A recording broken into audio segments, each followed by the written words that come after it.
Hi guys, this is Neil Hill here with Team GASP. I'm at Destination. I'm here with Lou and Max Fairchild here, and we want to bring the opportunity for you guys to experience Destination through the screen and bring you live coverage exactly what's taking place here on a daily, weekly basis. You know, today, what have you done today in the gym altogether, guys?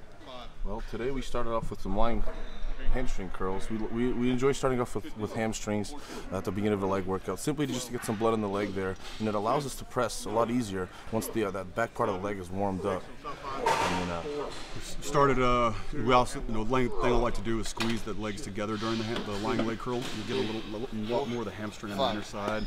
Feel that your adductors working a little bit on the way up, and just keep that squeeze throughout the rep. Come on. We worked up to it with a 1 second pause at the top to a weight that we failed at or before 2 reps. Drop the weight a few pins and do partials out of the bottom for 25. Get up after that. Use that fatigue, get a good pump. Absolutely. You know what I like the fact is that you guys started with hamstrings, so a lot of people actually use that as their last exercise. Both of you guys are pretty strong in your hamstring development, but it's great that you sort of take your own initiative to sort of hound in or sort of hone in on those areas. You brought in the fact that you obviously concentrate in the thigh area or in a sort of hamstring area. That's an area that a lot of athletes actually neglect, believe it or not. A lot of people don't actually concentrate on that. And then when you go onto your hamstrings, go onto your actual leg presses, your vertical leg presses, even though primarily it's still a thigh exercise, because you're pre-exhausted already on hamstrings, you're still able to target those areas anyway. Sure. From there we went over to the vertical leg press, and that's a piece of machinery that's not common in most gyms today. It's really easy on the spinal erectors, where you can really just lay down and just press straight straight up vertical. And we did straight sets of 12 reps with 12 reps with a 3 second negative. 3 second negative. Yeah. We did about 4 working sets and got all the way up to 8 plates there. It was pretty heavy. Up! Come on, Max! Up! Again!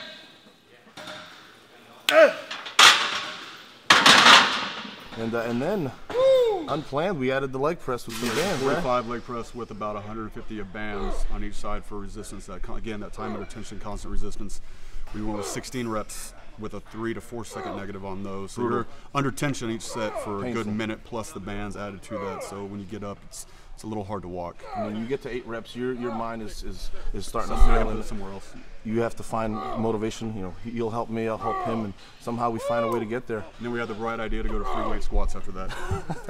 That's a smart way to train. If you can sort of utilize another exercise as part of incorporating with another muscle group that you're training at the time, it's really great. And those bands make a huge difference as opposed to just conventional, load under tension weight alone, because you've got resistance throughout the whole of the movement.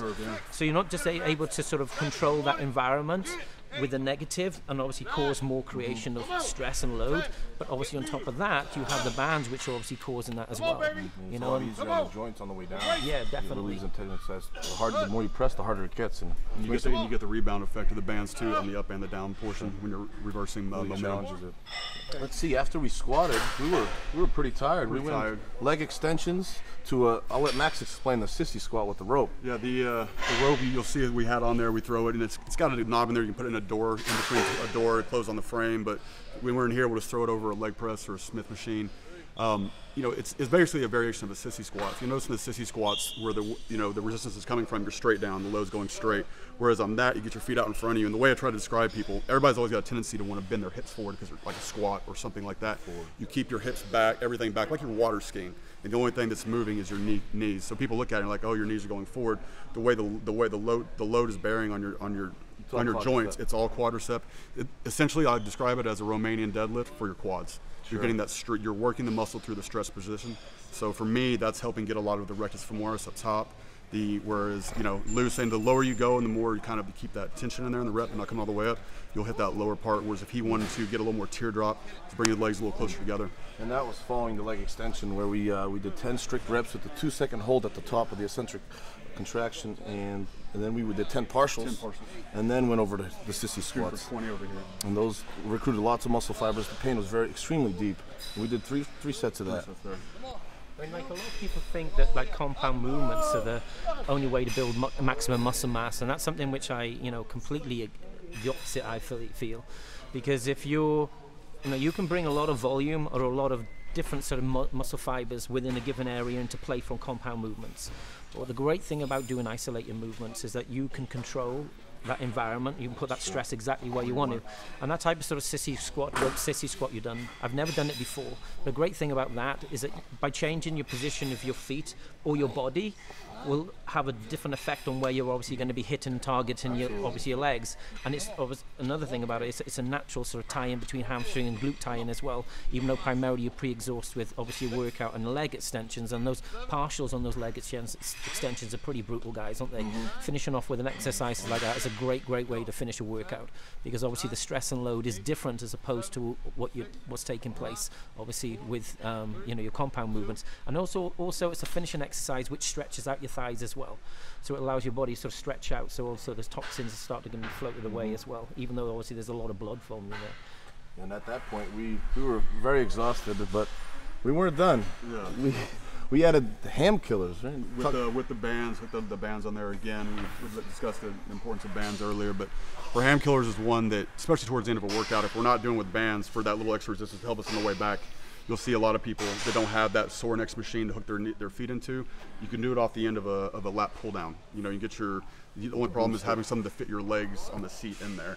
But hook underneath your ankles. And the thing is, on that exercise, you'll notice people when they fatigue, they'll start to push their hips backwards on the way up. It'll put the stress in the wrong area, and the tendons on the back side of the leg. Whereas if you keep your hips forward, thrust your hips forward, and your pelvis forward, you'll get more pure hamstring development out of that. So again, it's one you don't see often, but it's a whole. I equate it to the combination of like a contracted leg curl and a Romanian dead or stiff leg dead. It's kind of a combination stretch position, contracted position movement. And then we ended with hamstrings just like we started, and that was the workout. Yeah, I mean, it was an impressive workout, and as I said, I was standing back from a distance, and it was good for me to be able to stand back and kind of sort of see what you guys were doing, because you guys are very different, and obviously, you know, one person will think left, one person will think right, but you consistently talk.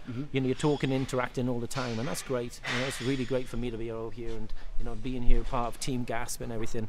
You know, it's great for me to be in part of the city, and I appreciate you guys taking the time to, you know, hopefully feed some really good information for all those great people back at home, because ultimately that'll be another reason why they'll want to be here and see and feel the experiences what we have here at offer at Destination. Okay guys, that's Neil, Lou and Max from Team GASP here at Destination.